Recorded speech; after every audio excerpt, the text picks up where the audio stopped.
November. This is really the last in the series of primary debates that's been hosted by the Republican Women's Club. The first was the U.S. House seat, then the sheriff's race, and then the county commissioners last week. So I do appreciate this opportunity to moderate these events. I'd like to ask Chris Joseph to stand.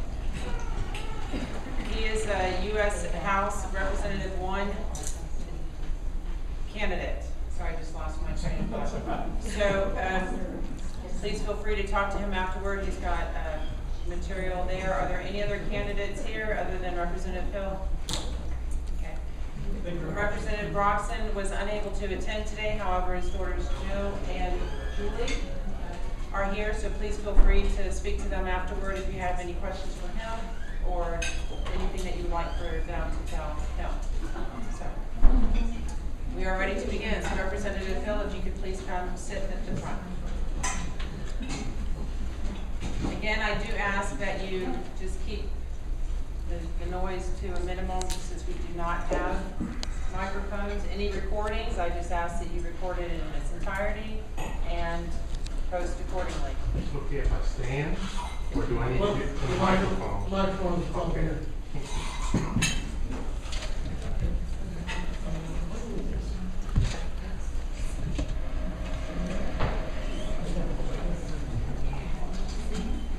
All right, with this race, this is a little different, well actually a lot different than the ones that we've moderated before. With your U.S.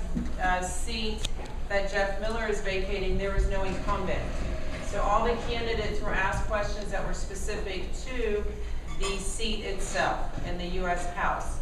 And the same with the sheriff. There were no incumbents. The candidates were asked general law enforcement questions that dealt with Santa Rosa County only. And then the county commission race, the only incumbent was Don Salter. District 1 was vacant, and District 5, Mr. Lyncher, he was the only candidate, so he was reelected by default, if you will. So those questions with District 1 and District 3 county commissions were again designed in such a way that it didn't give the incumbent an advantage. With this debate, the goal behind it was different because it's rare that you've got two exact positions, if you will, running for the exact position, the same position. So there were two state representatives, District 1 and District 3, Mr. Broxson being District 3 and Mr. Hill being District 1. Their records over the last few years were not the same, but they would have voted on the same issues.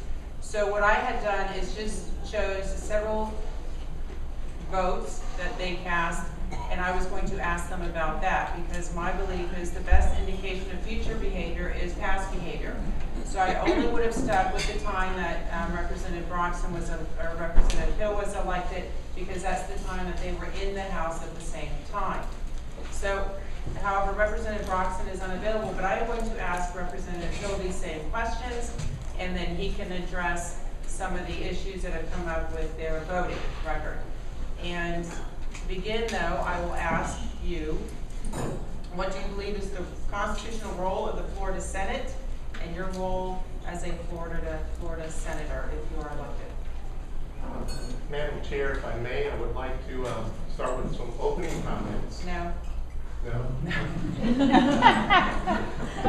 Just answer the question. Just answer the question.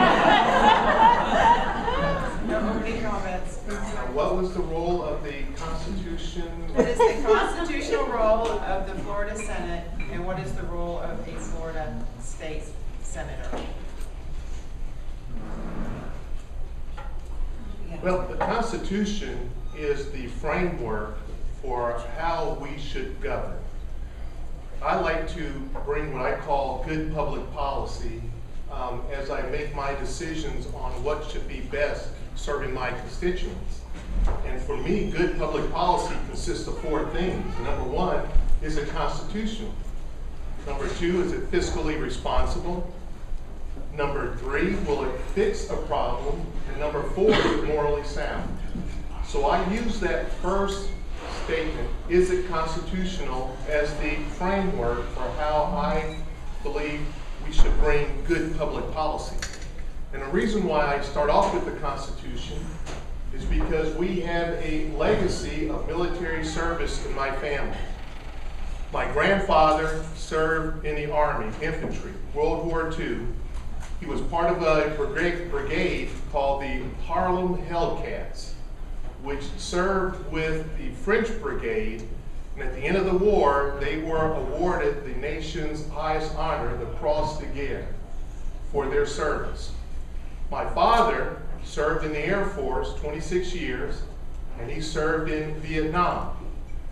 I had the honor of attending the Air Force Academy and graduating in 1980, and I served 10 years active duty during peacetime. And I have a son right now, Jonathan, United States Marine Corps, infantry, rifleman, that as I speak right now is deployed at a forward operating base.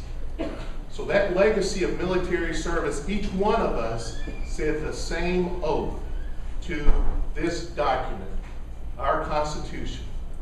It says, I do solemnly swear to protect and defend the Constitution of the United States against all enemies, foreign and domestic, and to bear true faith and allegiance to the same.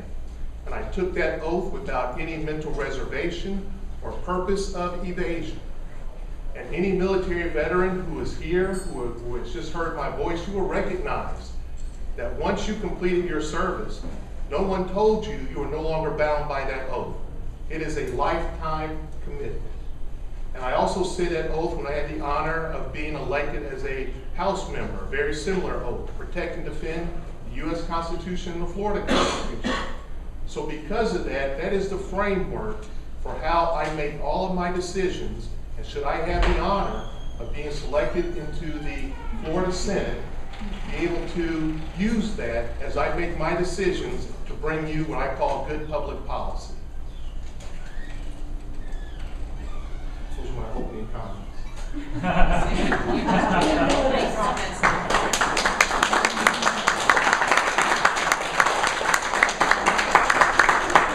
Did I answer the question, Madam Chair? No, you did not, actually.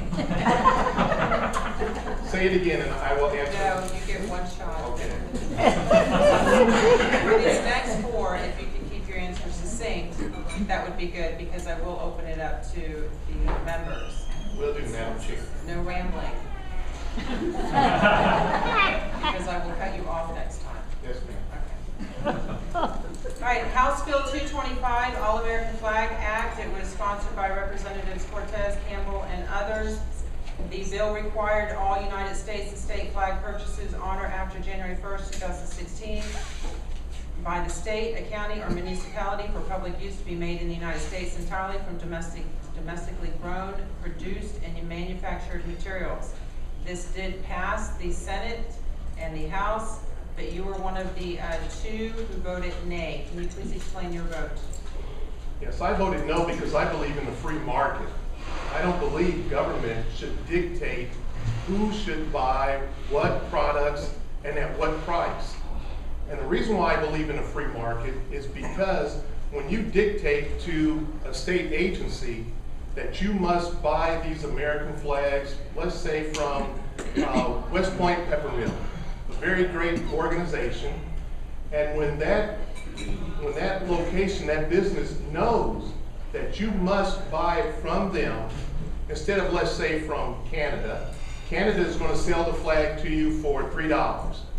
This place knows that you must buy it from them. So they're going to increase their price. They're going to sell it to you for $5, maybe $8, because you must buy it from them. Now, the Florida taxpayers are having to pay more for a flag when they could have gotten it somewhere else, has the same 13 stripes on it, has the same 50 stars on it, that they could have gotten for a lower price. So I believe we should let the free market determine what our prices are. We know that tariffs and price fixing never work. They always hurt the consumer.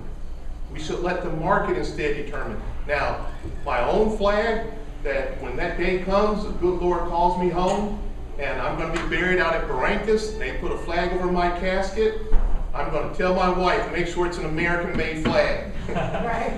But government should not dictate to people where that flag should come from. Let the market determine that. Thank you.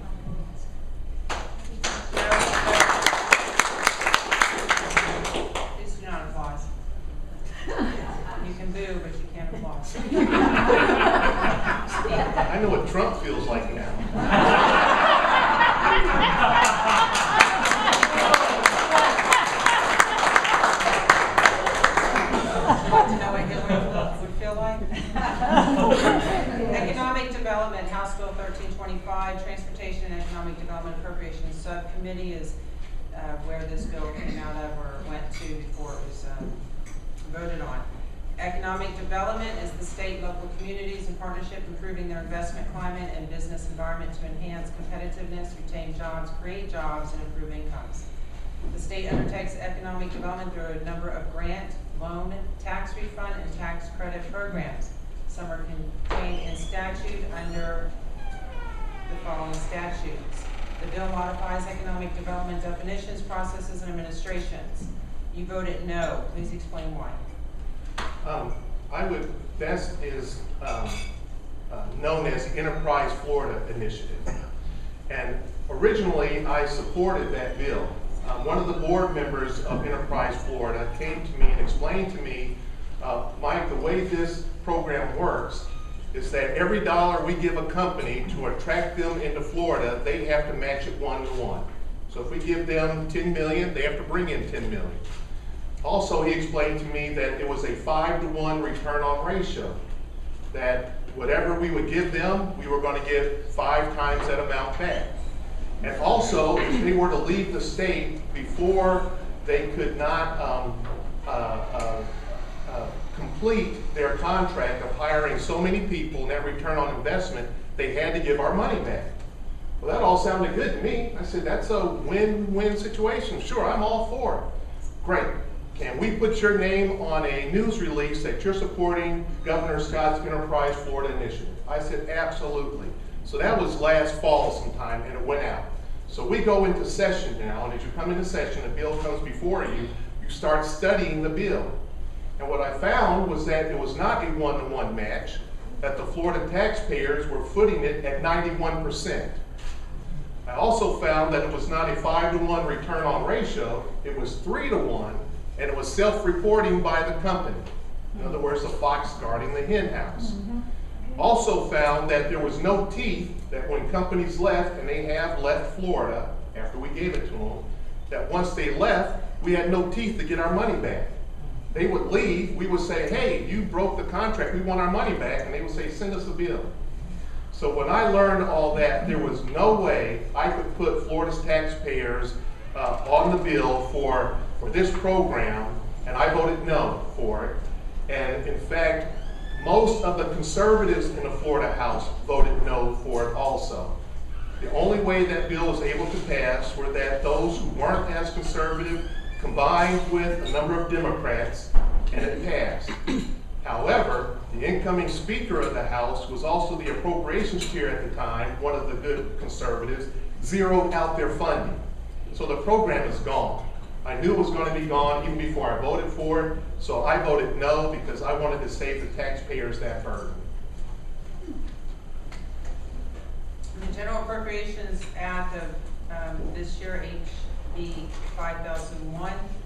How was your vote on the General Appropriations Act? Did you vote yes or no? I voted yes. That was our overall budget. Yes or no? Within this General Appropriations Act, which is to appropriate funds within the Florida system, there's a state university system that totaled $4.7 billion, $2.5 billion of that for general revenue, and then performance-based funding was $500 million. Can you please explain what performance-based funding to the tune of $500 million is in the state university system?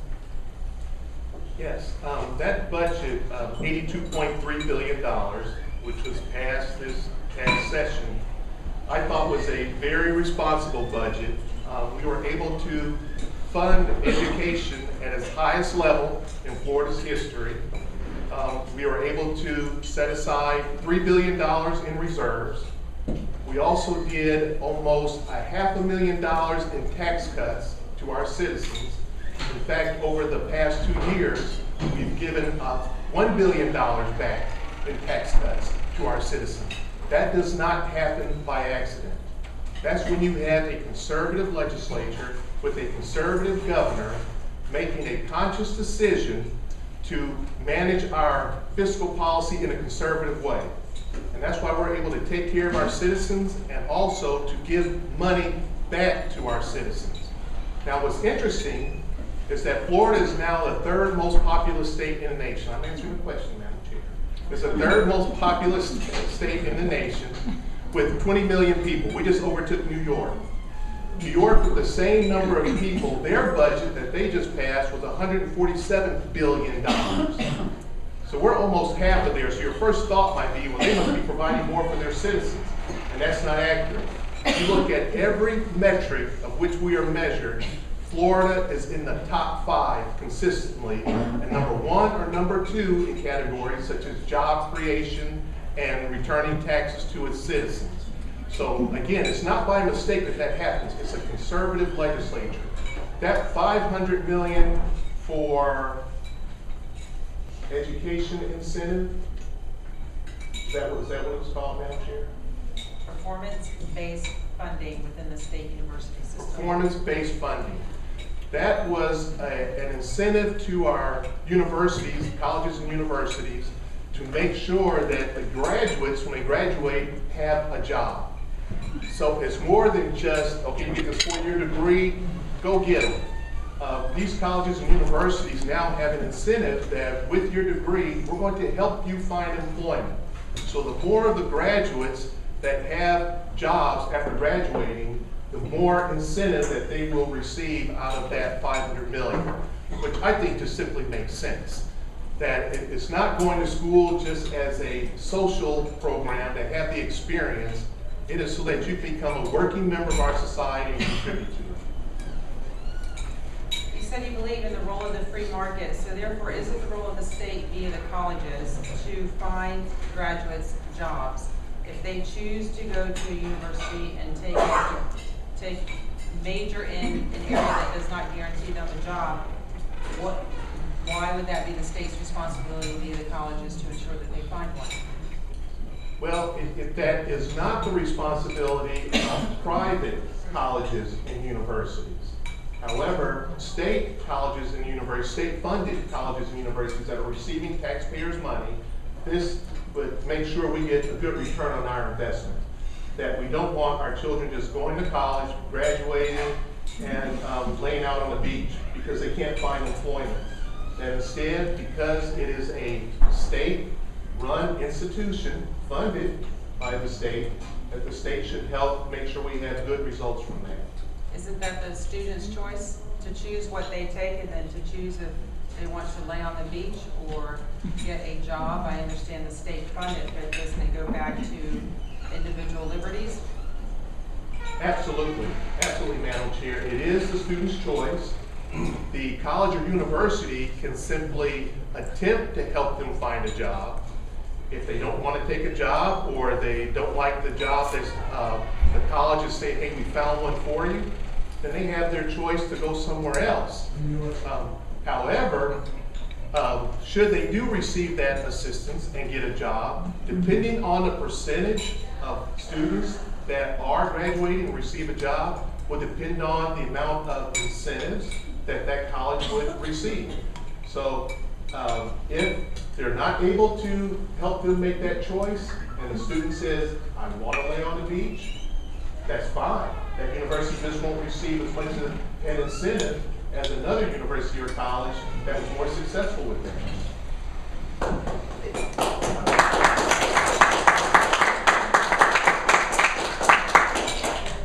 Isn't that similar to corporate welfare, although it would be educational welfare?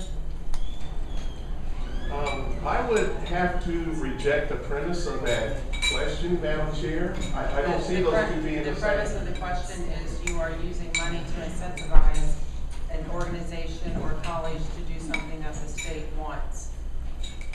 Taxpayers' dollars. As compared to, what was the other part? Using taxpayers' dollars to incentivize companies to come here and hire people who then might be able to hire the college graduates that will. Again, the difference is private and state. We have a state-funded college or university from taxpayers, so we should incentivize them to get a good result for the state. A private company should not receive taxpayers' money to incentivize them to provide good results. The market should determine that. Should then the market not determine what degrees are taken and what areas are studied in college to be successful? Absolutely, and the market does determine that. Because we know that whatever the job market is demanding at that time, whether it's in biomedical engineering, whether it's in computer technology, whether it's in the environment, whatever is being demanded at that time, that's where the university will help the student as they are progressing through their degrees to let them know these are where the jobs are going to be. You might want to declare your major in that area or work towards that. So they do have an incentive to want to do that, and I think it's good. The market will determine what those are.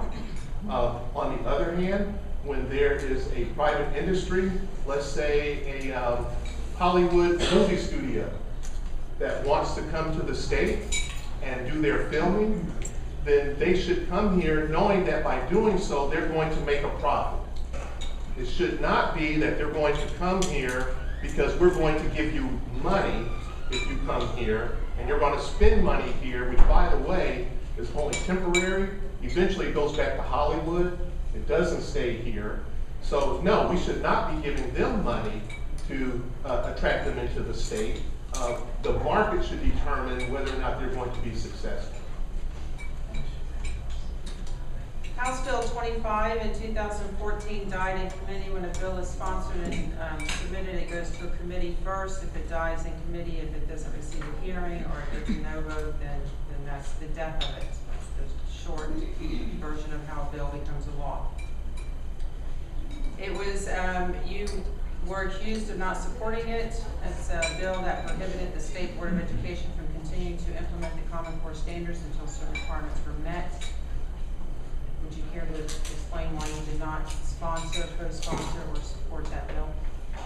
House Bill 25 had to deal with Common Core, and it said that we were going to get rid of the Common Core standards in Florida. Very good bill, which in fact, I am completely against Common Core. Common Core was brought into our state.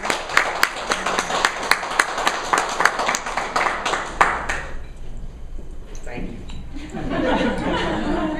Common Core was brought into our state before I was elected. It came in the session just before I was elected. I was first elected in 2013. My first session was 2014. It was in that 2013 session where Common Core was brought to our state. They called it Florida Standards. I was against it then, and when I came and served, I was still against it. Here's the reality of what happened. Our Speaker of the House believed that those Florida standards were a good thing, and he wanted those to remain in place.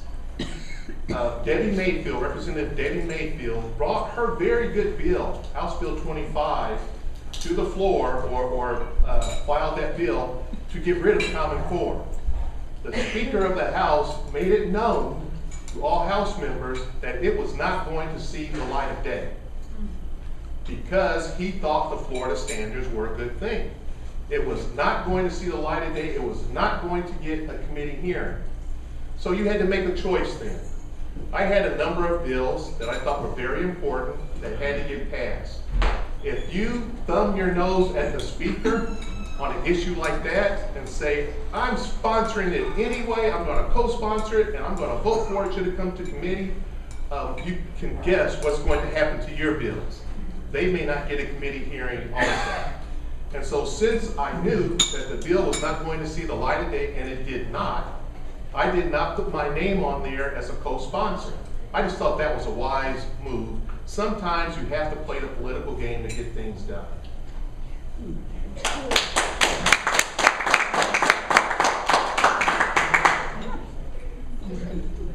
I know you're the lead. You're not taking instructions very well. I'm about to kick you out. Don't make me go trouble on you.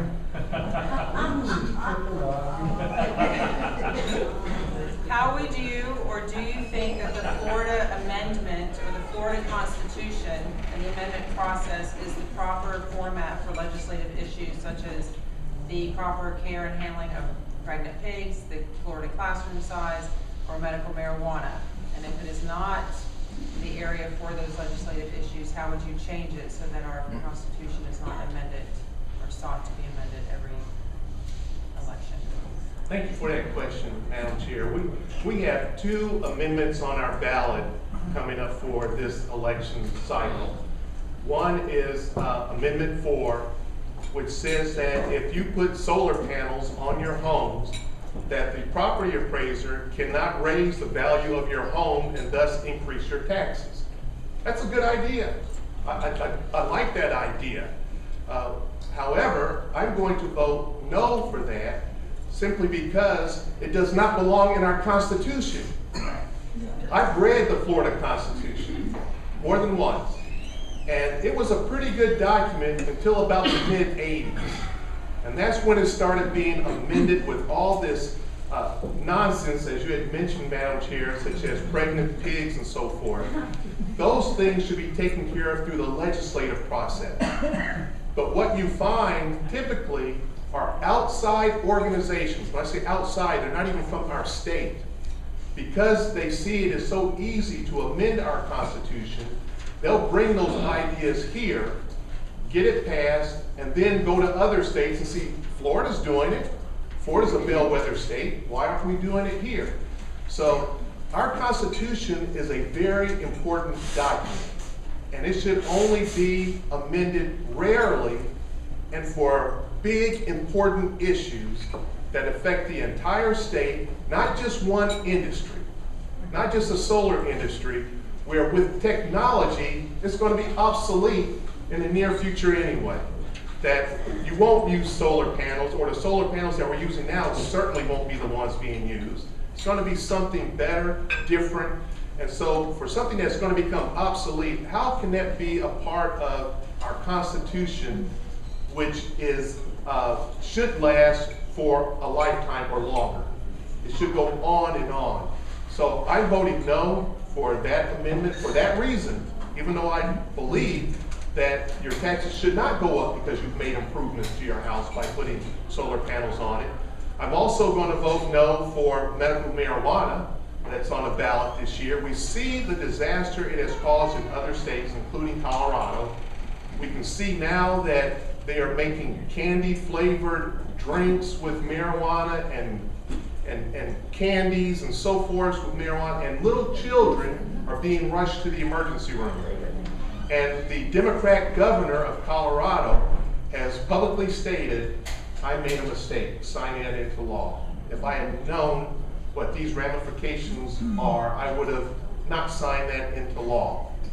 So, again, outside groups know that it's not going to pass through the legislature. If the governor is not going to sign that, so they're going to put it on the ballot this way to try and get it done. Now, the Florida legislature a number of years ago tried to make it more difficult to amend our Constitution by changing it from a simple majority, 50% plus one, that now 60% must approve before you can amend our Constitution. So the thought to make it even harder to amend our Constitution, should we make it 65%, 70%? I'm not so sure that that's the way to go, because there can come something that is vitally important, not only to our state, but to the nation, that would need amending. And it's very hard to get even 60% to do something that could really be of benefit. So myself, I don't have an answer at this time. How can we make it so that our Constitution can't be amended so easily? But I would ask some think tanks, such as the James Madison Institute and others, to come up with some ideas of how we can make our Constitution a more sacred document and not change every election cycle.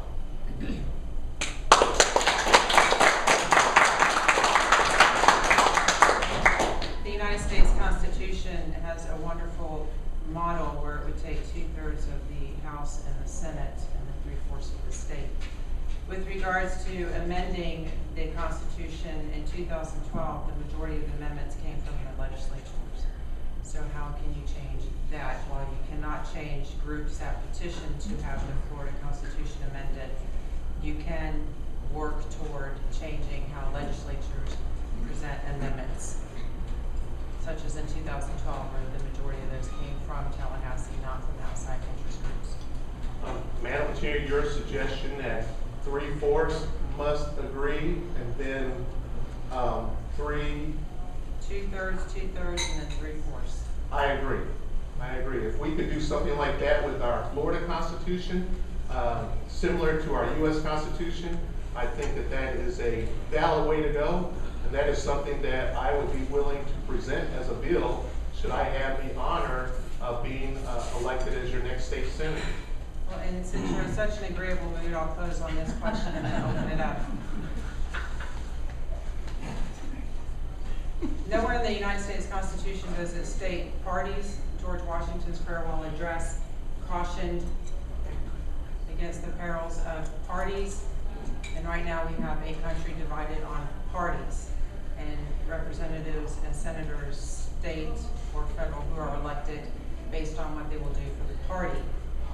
Would you support sponsoring a bill that would delete party affiliation from the registration ballot and then move Florida toward a jungle primary that has all the candidates for a position on the ballot, with the top 2 winners going to the general election, thus removing party from the equation? No, I would not support that. And the reason why I would not is because the parties are private entities. Republican Party, Democrat Party, Libertarian Party, Constitutional Party, those are all private entities. Those are not government agencies. Now, they have become very powerful because of the amount of money that flows into them, but I would not be for removing or allowing private entities to participate in a political process. I think I misspoke. The voter registration card asks people to identify their party affiliation, to register as a party. By removing that, the primary becomes a jungle primary where all candidates, they can still align themselves with the party, but the party is not the driving force behind the primary, such as the Republican primary and the Democrat primary, because if they're private, then why do we have Democrat and Republican primaries? Or a closed state, or an open state. So therefore, by removing that from the electoral process, it puts everybody at a even playing field, and it brings us back to a pure election, if you will. Well, Madam Chair, I'm not a libertarian, as the premise of your question is suggesting. So no, I would not be for that for this reason. The parties also have a platform for which they stand. And it makes a big distinction between what you stand for and what you support. There is no way at all I could support a Democrat platform that would boo when you try to include "In God We Trust" in the platform. There is no way that I could support a platform that thinks it is okay to use taxpayers' money to murder children in the womb. But instead, we have a Republican platform that believes in limiting government, that believes in the sanctity of life, that believes in God we trust. And I think seeing that distinction when people go to vote makes a big difference. And I am proud to say that I'm a Republican. I'm also a conservative constitutionalist, and I would want people to know that I'm a Republican when they go to vote on that ballot, and not have to guess, I wonder what platform are they associated with, when there is no party affiliation there.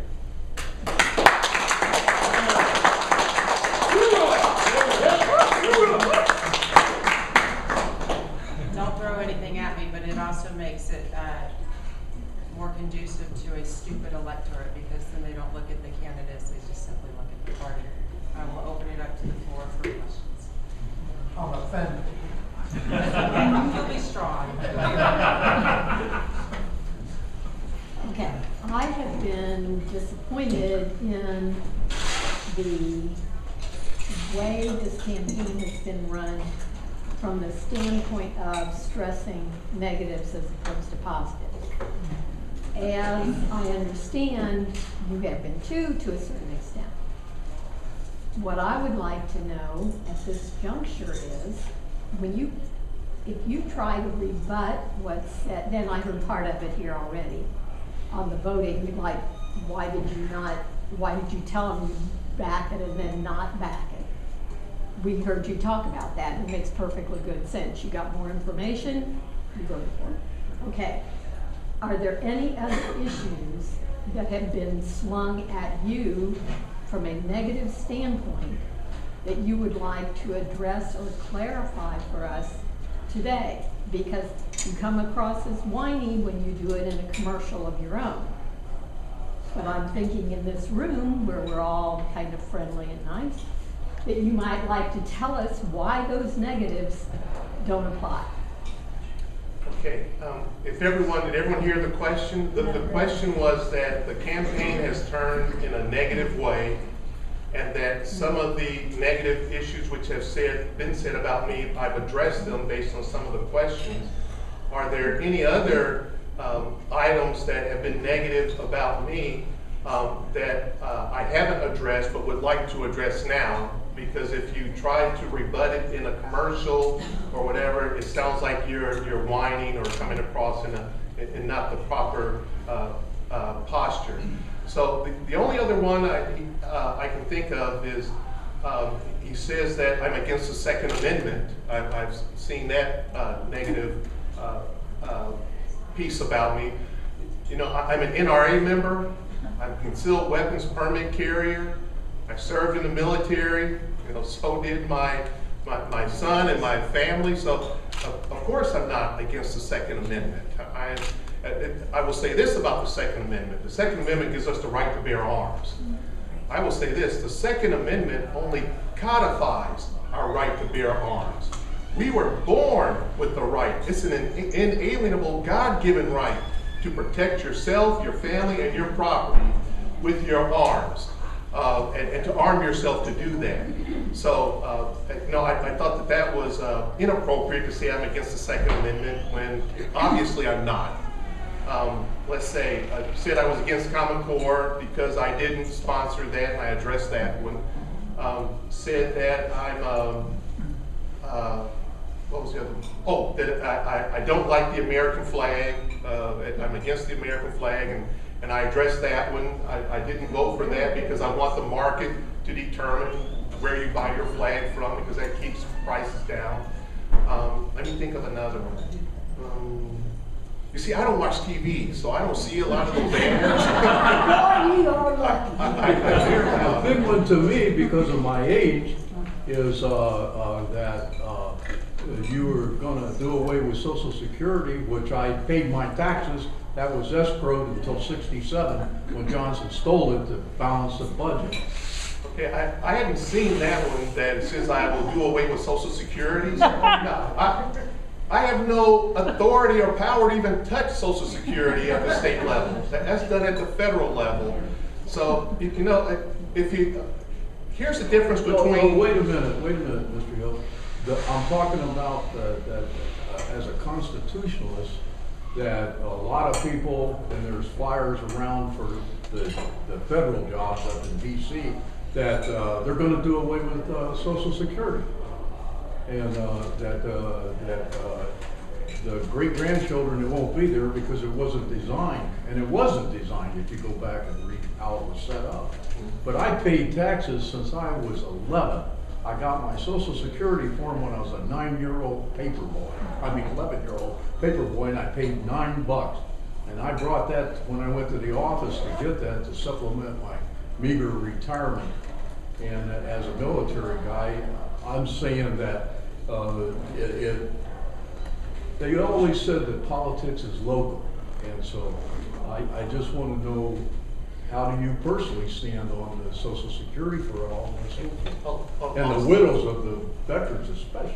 Can I interrupt? I know this is probably going to make you angry, but please answer that afterward, because the state does not, it is not a state issue, and state senators cannot override that law. It is a federal law with regards to the Social Security Act that was passed during the Roosevelt administration. So if we could just keep the questions to state issues, not county issues and not federal issues, but what you would actually deal with as a state senator. And then any other questions, please feel free. If I could, Madam Chair, I just want to finish answering this young lady's question about negative ads. It's one thing to submit an ad or to air something that is just outright untrue. Doesn't support the Second Amendment, against Common Core, things like that.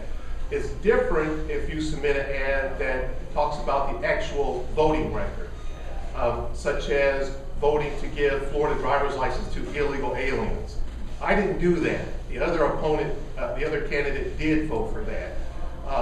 To vote to give corporate welfare to organizations so that they can build their football stadium in Miami, or so that they can attract Hollywood studios here, or to be a slush fund to attract businesses here with no accountability, no transparency. When you point out a voting record like that, I'm not so sure that that's negative advertising or negative campaigning. I think that is making the constituents aware of what the candidate is voting for so that they can then make an intelligent, informed decision. But it should be truthful of what you're sending out about yourself and about the other candidate. So I hope that answers your question.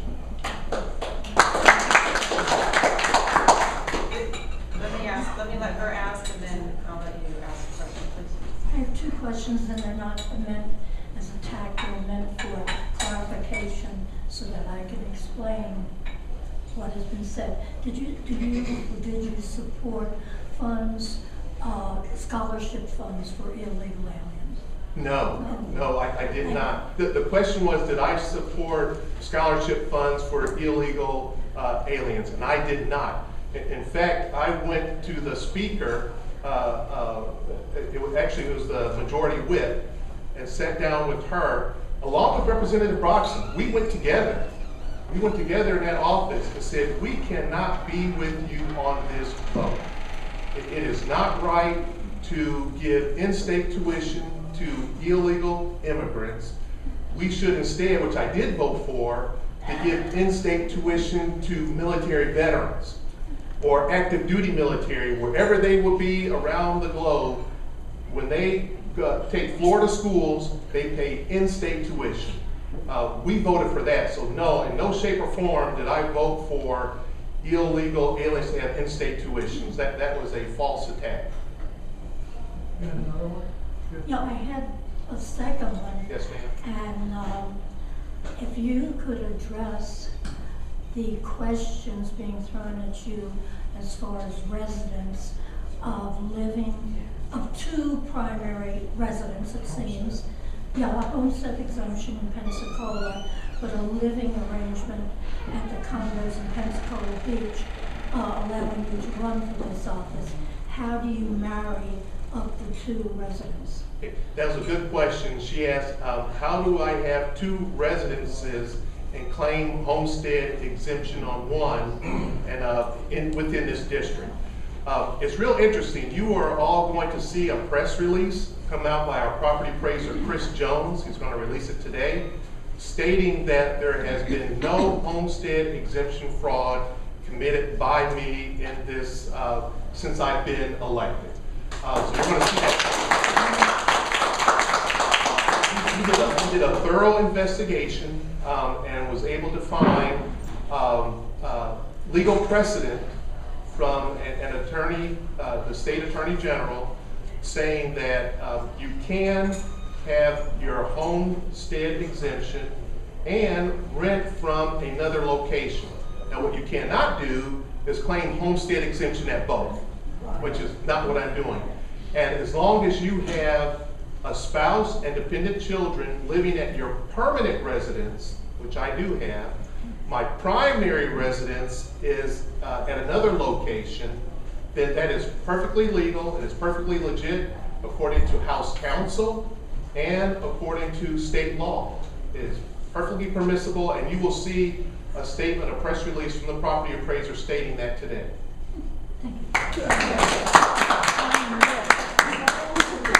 Representative Hill, I'd like to make it a little bit more positive in here. Yes, sir. I live on Navarre Beach, and we recently just got the beach renourished, and I know that the state contributed over $6 million for that. There's been discussion about the state taking on that as a taxpayer burden for the whole state of Florida to do beach renourishment. I was wondering how you feel about that, and you think that's a possibility in the future of that happening? We have with Amendment 1, which was passed last year, which says that 1/3 of all dock stamps collected on the sale or purchase of a home, that 1/3 of that must be towards our environment, towards protecting our waterways, cleaning up our waterways, our coastlines, our Everglades, and our many lakes and rivers. So we have a dedicated source of money each year, which comes to about $250 million each year. And I know that there is also some talk with allocating portions of that for beach renourishment around certain parts around the state. We were fortunate to get it in Navarre this year. I know the folks out in Perdido Key are desperately asking for it also. They have never had a beach renourishment out there yet, even though it's happened more than once in Pensacola, and I'm not sure about Navarre, but more recently in Navarre. But we're going to see that happening around the state, is using those dedicated dollars, those allocated dollars for beach renourishment as it is needed.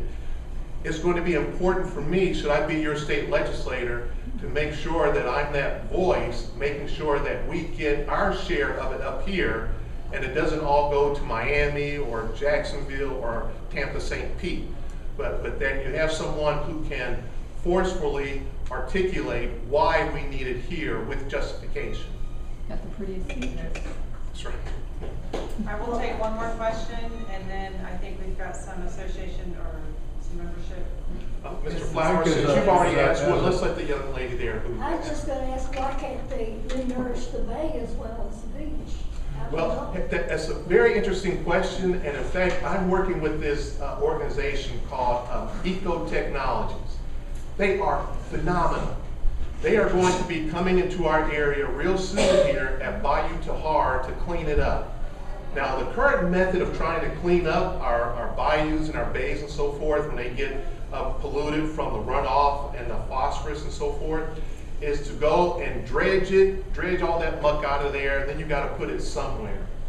They have learned with their technology that they use microbes to clean it up. And they have demonstrated that they can do that down in West Palm Beach. They just went through a 6-month test there. They have now asked, can they bring it up here? My office met with them and Commissioner Doug Underhill last week about bringing that here. They're going to begin testing in Bayou Tahar here in the very near future, where they use microbes to clean it up. Now that is just smart. That's using technology. Similar to what we're seeing out at the Perdido Key landfill, that we are now going to have 75%, they just opened it up yesterday, the grand opening, 75% of everything that is brought to that landfill is going to be recycled and turned into energy pellets that they sell to Gulf Power for energy. Now that's using technology. I was able to work with ECUA and our county commissioners to bring that to our area. We're not stopping there. My next step is to bring a similar facility to the Rolling Hills landfill. We're going to get rid of landfills in Northwest Florida. I'm hoping throughout the state of Florida, where Florida will become the leader in recycling, smart recycling of our products.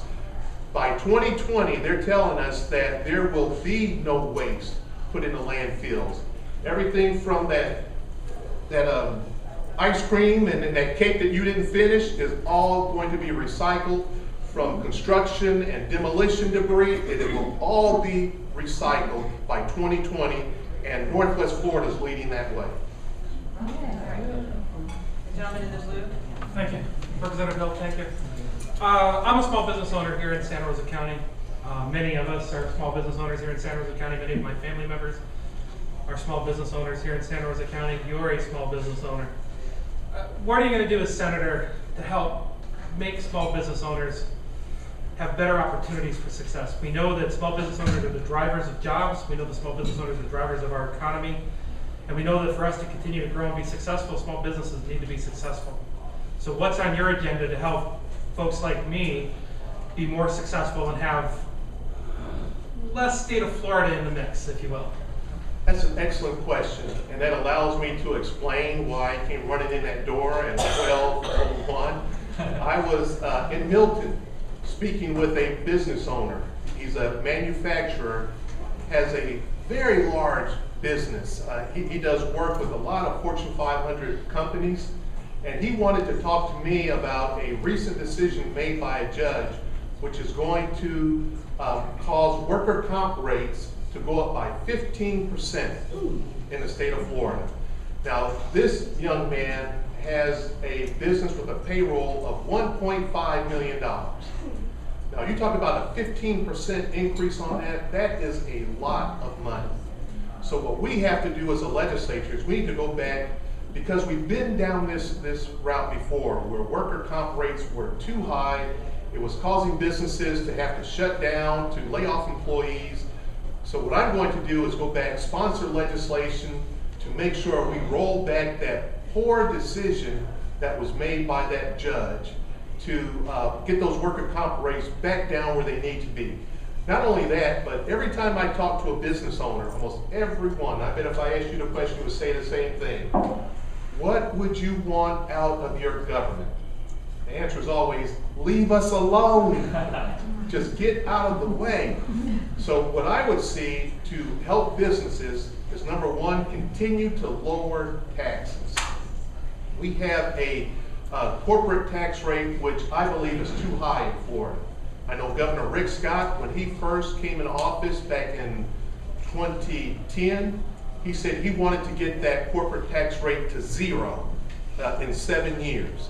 And we haven't been able to do that. I want to pick up that mantle and start fighting to get that corporate tax rate down to 0. Can you imagine a 0 corporate tax rate, a 0 state personal income tax rate in Florida? What companies would come here, what businesses would come here, people would have jobs. We would be not only the destination state in the nation, which we already are, from around the world people would want to come to Florida, and we would be the state. The thing is, we have to make sure we have to keep it conservative so it does not turn into a California or a New York. We have to make sure we keep it conservative. So what I would do is continue to lower taxes, continue to get rid of unnecessary regulations which hamper your business. Let me give you another specific example of a tax that I'm going to fight to remove. Florida is the only state in the nation that has a corporate rental lease tax. In other words, if a business moves into the state and they are leasing a building, they have to pay taxes on that. We're the only state in the nation that does that. It's 6%. I would like to sponsor legislation to see that go to 0. Perhaps over a 6-year period, perhaps over a 3-year period. The pushback that we get from the other side is that, Mike, that's $1 billion coming into our revenue. And when I try to help them understand, liberals can't seem to get this, that when you lower taxes, it means more revenue to the state.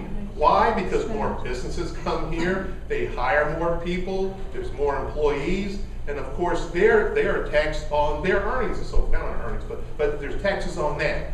So they can't see that. They can't see that the lower you make taxes, the more our general revenue increases. It's called the Laffer curve by Arthur Laffer, who was an economist on the Ronald Reagan staff, who is also right now working with Donald Trump.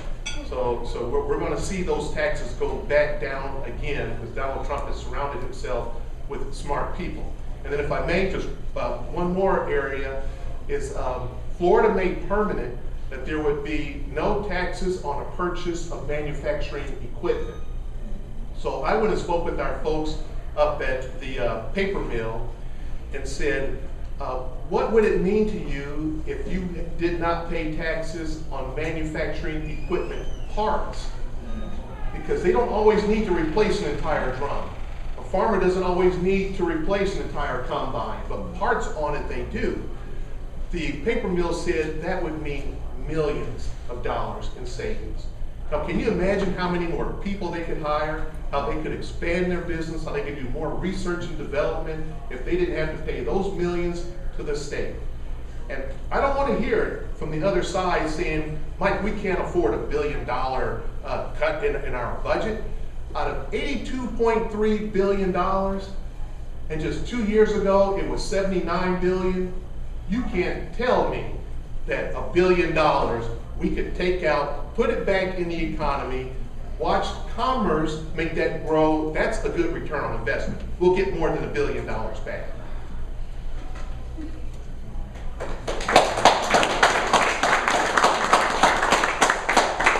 Got rid of performance-based funding, that'd be half of it. All right, so. Maybe we'll get more companies making flags in America too. I'll turn it back over. Thank you so much for coming. I appreciate your time. Any closing comments, Madam Chair? Wait, what? Yeah, I'll 30 make it seconds. brief. 30 These seconds. are my closing comments. I do not choose to be a common man. It is my right to be uncommon, if I can. I do not seek to have the government look after me. I prefer the challenges of life, to fail and to succeed. I prefer, instead, to have the challenges of life instead of the stale calm of utopia. That creed was first published in 1952 by Dean L. Fane, and 4 years later, it is more appropriate now. 4 years later, it's now appropriate now. That is what it means to be an American. That is what it means to be a conservative, constitutionalist, Republican American, and that's why I am one. Thank you all for being here. God bless you, and God bless America, land that I love.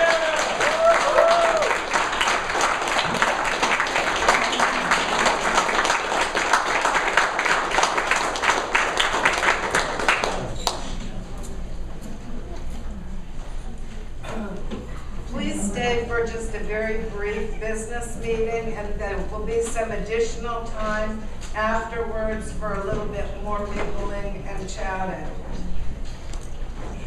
The Red Shoe Book Club meets on the third Monday of each month at 10 o'clock at the Navarre Library. And the point of contact is Diane Palio. Raise your hand. If you're interested in the book club, please see Diane. We are reading about the president's wives, and the wife for discussion at our next meeting is Margaret Smith, the wife of President Taylor. In September, our September meeting, we're going to have Mr. Williamson, and what the board talked about is having questions pre-prepared. Yvonne is not going, don't leave. Don't leave, Yvonne. Yvonne is not going to moderate that, so it will be questions from membership. Which Mr. Williams? That meeting is September. Which Williams? Jair or? No, Rob. Rob Williamson. That one's, they're the two, and I went. Yes, thank you for clarifying that. The October meeting is going to be a membership business meeting. We will talk about new officers, and we're also going to decide on topics. This year has been really exciting because of all of the elections. We want next year to be equally exciting with the membership picking topics that they're interested in. Yvonne, would you please join me?